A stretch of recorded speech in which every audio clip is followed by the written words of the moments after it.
सुबह good morning जी। उम्मीद करते हैं आप सब फर्स्ट क्लास होंगे, बिंदास होंगे। और आज हमारी जो मॉर्निंग है वो महाराष्ट्र के त्र्यंबकेश्वर महाराज के दरबार, मतलब यहाँ से मात्र 1 किलोमीटर है।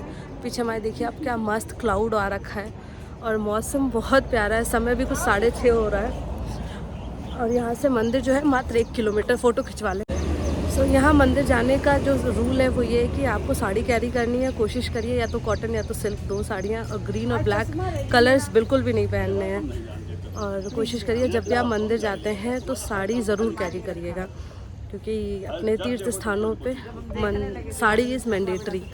तो इसीलिए हम सब ने साड़ी कैरी कर रखी है। भाभी मस्त ब्लू बनी हुई है, मम्मी येलो, और इधर भी सब लोग रेडी हो गए। पापा रेडी हो गए, दादा रेडी हो गए। और जो ये मंदिर है, यहाँ पे इस शिवलिंग में 3 देवता विराजमान हैं, ब्रह्मा विष्णु महेश, इसीलिए इसे त्र्यंबकेश्वर कहा जाता है। और हिंदू मान्यता में ये भी बहुत महत्व रखता है, क्योंकि ऑब्वियसली ज्योतिर्लिंग में से एक ज्योतिर्लिंग ये भी है।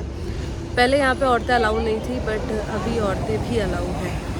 तो अब इसीलिए हम सब रेडी हो गए हैं। ब्रेकफास्ट नहीं किया है अभी, ब्रेकफास्ट बाद में करेंगे, पहले दर्शन कर लेते हैं। और मंदिर भी यहाँ से कुछ बहुत ज़्यादा दूर नहीं है, मात्र 1 किलोमीटर का मंदिर है। तो पहले हम सोचे थे अपनी ट्रैवलर से जाएंगे, बट ट्रैवलर का प्लान कैंसिल है, ऑटो करेंगे, क्योंकि वहाँ तक हम इजीली पहुँच सकते हैं। ये देखिए हमारा व्यू कितना खूबसूरत है, अमेजिंग। अभी सूख जाएंगे तो क्लिप रखिए। और ये जो होटल है हमारा रियो इन, ये यहाँ से मात्र 1 किलोमीटर की दूरी पे है। और होटल ट्रस्ट मी बहुत अच्छा है, ओवरऑल वेरी गुड एक्सपीरियंस। वाह, पूरी जगह माउंटेन से सराउंडेड है, हल्का सा ठंडा है, very nice weather I can say. So यहाँ से हमारा सफ़र शुरू हो रहा है त्र्यंबकेश्वर ज्योतिर्लिंग की तरफ। और ये ज्योतिर्लिंग महाराष्ट्र के नासिक ज़िले से 28 किलोमीटर दूर त्र्यंबकम गांव में ब्रह्मगिरी पर्वत पर ये मंदिर स्थित है। और ये मंदिर काफ़ी ज़्यादा पुराना है, काफ़ी प्राचीन है, और हमारे 12 ज्योतिर्लिंग में से एक ज्योतिर्लिंग ये भी है। इसके पीछे बहुत ही इंटरेस्टिंग सी स्टोरी छुपी है, पहले आप आसपास देख लीजिए। बहुत ही खूबसूरत व्यू है, मतलब आप यहाँ पे जा कर के आपको बहुत अच्छा लगेगा। चारों तरफ पहाड़ हैं और बीच में ये मंदिर स्थापित है। इस भव्य मंदिर का निर्माण यहाँ के जो तीसरे पेशवा बालाजी बाजीराव थे, उन्होंने लगभग 1740 में करवाया था। इस मंदिर को बनने में काफ़ी समय लगा और बहुत सारी रकम भी।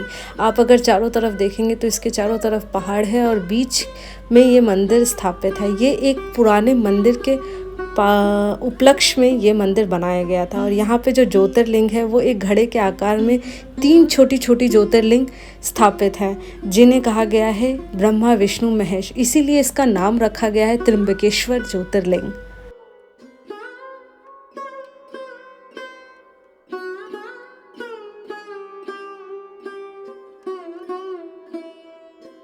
त्र्यंबकेश्वर ज्योतिर्लिंग का इतिहास बेहद ही ज़्यादा दिलचस्प है। ऐसा कहा जाता है यहाँ पे कई सारे ऋषि मुनि एक साथ रहते थे, और यहाँ के जो ऋषि मुनि थे वो गौतम ऋषि से काफ़ी ज़्यादा ईर्ष्या करते थे। उन्होंने ईर्ष्या के चक्कर में एक बार गौतम ऋषि पे झूठा इल्ज़ाम लगा दिया गौ हत्या का, और उस गौ हत्या का इल्ज़ाम हटाने के लिए गौतम ऋषि ने एक शिवलिंग की स्थापना करी और काफ़ी ज़्यादा तपस्या की। तब भगवान शिव प्रसन्न होकर के यहाँ पे आए, और माता पार्वती और शिव ने गौतम ऋषि से पूछा कि आपको क्या चाहिए। तब गौतम ऋषि ने यहाँ पे वरदान मांगा कि उन्हें यहाँ पे गंगा चाहिए, पर गंगा यहाँ पे आने के लिए तैयार नहीं थी। उन्होंने कहा जब तक शिव यहाँ पे स्थापित नहीं होंगे या शिव यहाँ पे विराजमान नहीं होंगे तब तक मैं यहाँ नहीं आऊँगी। तब भगवान शिव ने यहाँ पे त्र्यंबकेश्वर ज्योतिर्लिंग के रूप में यहाँ पे वास करना शुरू कर दिया, और इस तरह से इस ज्योतिर्लिंग की स्थापना हुई। वैसे तो इस ज्योतिर्लिंग में हर समय भक्तों की भीड़ लगी रहती है, लेकिन त्र्यंबकेश्वर ज्योतिर्लिंग का जो सबसे अच्छा समय माना जाता है वह है सावन, क्योंकि सावन में भगवान शिव की पूजा करना या दर्शन करना काफ़ी ज़्यादा शुभ माना जाता है। और ये मंदिर सुबह के 5 बजे खुल जाता है, और 5 बजे से लेकर रात के 8 बजे के बीच में आप दर्शन कर सकते हैं।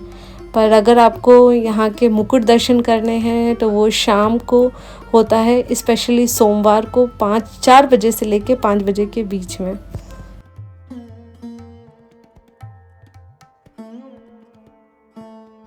सो हमारे दर्शन वगैरह काफ़ी अच्छे से संपूर्ण हो गए और अब हम जा रहे हैं अपनी अगली डेस्टिनेशन की तरफ, जो है शिरडी। पर क्योंकि सुबह से कुछ खाया नहीं है दर्शन करने के चक्कर में, तो अभी थोड़ा सा पेट पूजा करेंगे और एक आगे ही चल के एक रेस्टोरेंट पड़ेगा संस्कृति। तो ऑलरेडी यहाँ पे दादा लोगों ने खाया हुआ था, तो हमने कहा ठीक है ये जगह एक्सप्लोर करते हैं। और आप ये देखिए रेस्टोरेंट काफ़ी बड़ा रेस्टोरेंट है और यहाँ पे खाने के ऑप्शंस कई सारे हैं।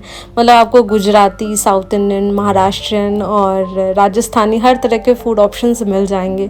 और बट हमें खाना है एज़ यूजुअल साउथ इंडियन, तो हम कुछ साउथ इंडियन ही ट्राई करेंगे। यहाँ पे इन्होंने छोटे छोटे ब्लॉक्स में बना के रखा हुआ है और काफ़ी बड़ी प्रॉपर्टी है। तो चलिए आपको अंदर से दिखाते हैं कि कैसा है ये।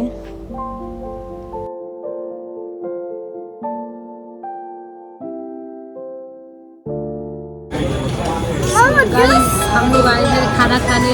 शिवाय को क्या चाहिए? शिवाय को चाहिए जूस और हमें चाहिए डोसा। भाभी आपको क्या चाहिए? आपको क्या चाहिए भाभी? डोसा। डोसा, तो हम लोग डोसा खाने वाले हैं। आप क्या खाएंगे? इडली मेदू वड़ा। उसके बाद क्या खाएंगे? देखेंगे। इतने में तो होगा नहीं ना। देखेंगे। मम्मी आपने डोसा ऑर्डर किया? डोसा ऑर्डर किया? साबूदाना खिचड़ी। साबूदाना, मम्मी साबूदाना खिचड़ी खाएंगे, पापा भी डोसा खाएंगे। तो हमारा ब्रेकफास्ट होने वाला है।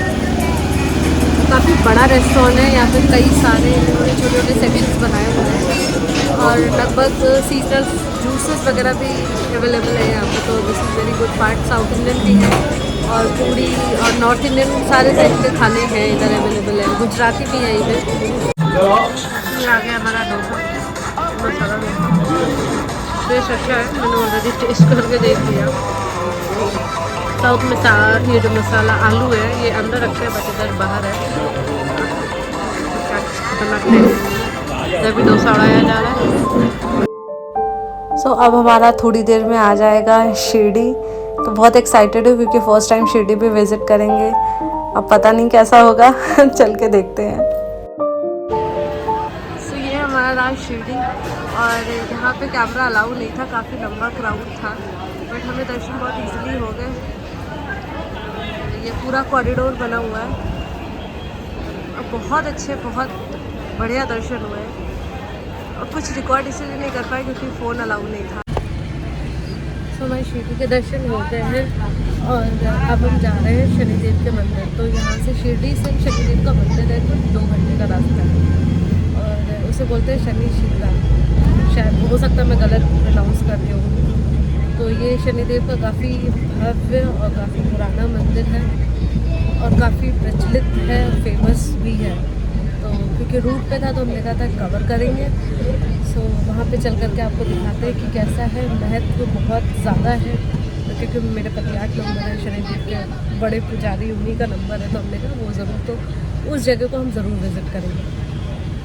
तो और ऐसा बोलते हैं कि वहाँ पे ताले वगैरह नहीं लगाते हैं, मतलब घरों में ताले नहीं हैं क्योंकि शनिदेव साक्षात वहाँ के जो लोग हैं वहाँ की रक्षा करते हैं। तो ऐसा बोलते हैं। अभी वहाँ जा कर के ही पता चलेगा कि क्या है। तो एक छोटे से टाउन में बेसिकली वो मंदिर है। हम लोग मस्त सब ट्रैवलर में बैठे हुए हैं, चाय नाश्ता शेक वगैरह शिरडी में ही पी लिया था। आपको दिखाते हैं रास्ता। यहाँ पे माउंटेन्स एरिया बिल्कुल भी नहीं, एकदम प्लेन है। माउंटेन्स उस तरफ था शिरडी आने से पहले था, फिर यहाँ पे एकदम प्लेन है। सो रास्ते में चलते चलते हमें एक ये जगह दिखाई दी जहाँ पे कुछ बहुत ही इंटरेस्टिंग सा था। मतलब यहाँ पे ये बैल लगा हुआ था गन्ने का जूस निकालने के लिए। तो यहाँ पे अभी भी पुराने स्टाइल में पुरानी चीज़ें यूज़ हो रही हैं, मशीनरी बिल्कुल नहीं थी। और इसका जो टेस्ट था यकीन मानिए बहुत ही अच्छा था, एकदम फुल ऑर्गेनिक था, किसी तरह से कोई मिलावट हो ही नहीं सकती क्योंकि ये एकदम पत्थर काइंड ऑफ पत्थर की मशीन थी। और इसके पास में इन्होंने मस्त झूले वूले भी डाल रखे हुए थे। तो हम थोड़ी देर के लिए छोटे बच्चे बन गए। हम और भाभी मस्त साड़ी में पुराने टाइम में जैसे झूला झूलते थे, तो बस वही चल रहा है।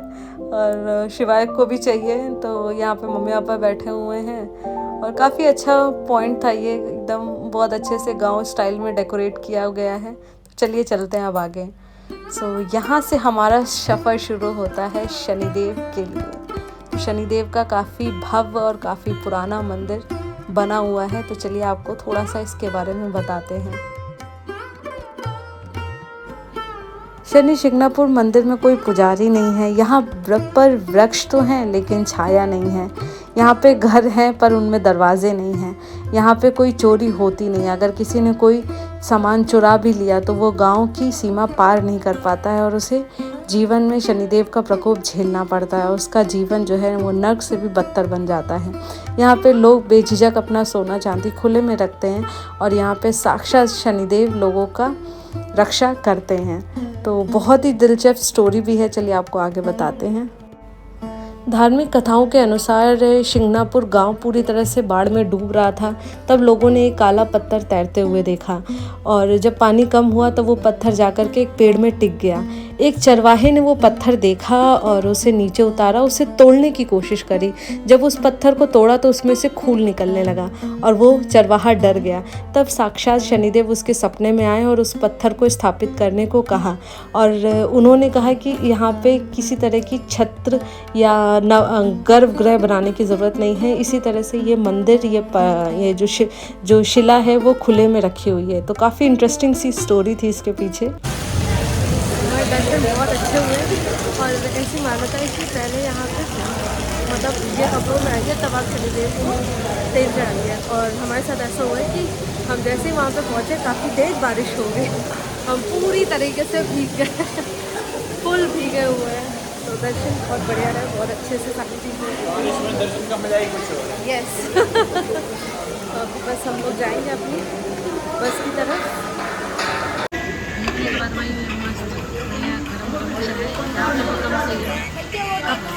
देखो ये मिर्च भी है, चट्टा खा के देखो।